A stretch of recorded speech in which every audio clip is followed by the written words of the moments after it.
I was lucky that it didn't hit. Now to get it off the front. Got the little guy out of the raft.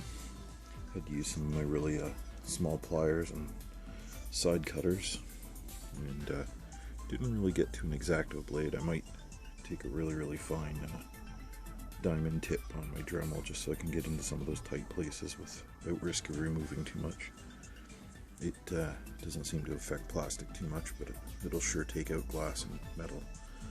But it was always alright on plastic in the past, and I expect PLA to be the same.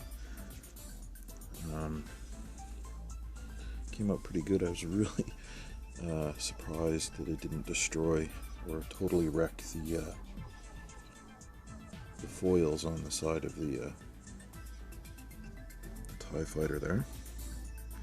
Of course, I had them pointing straight up, so it actually got a little bit of cooldown time as it was printing, as it jumped from one to the other.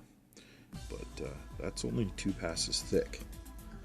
The wings or foils, they're actually only 2 passes thick, and as you can see, that's my thumb. Actually, here we go. Just put my hand under that. It's only teeny. Has a little bit of detail of the cannons and stuff for now, but not too much. There's enough of the frame visible that I should be able to put a little bit of paint on this. But yeah, it's only tiny. Trying to get some contrasting light so you guys can see. See if I can force that focus there. It's a bit rough. Yeah, the print quality was actually pretty good. It was printed at 0.2mm layer height, and of course, when it was printing, this was the top, and that was the bottom. So, seemed to have come out okay.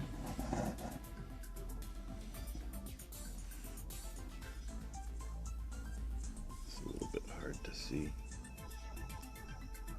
what was the 2 little bumps that were the cannon, but it was never meant to be printed this small.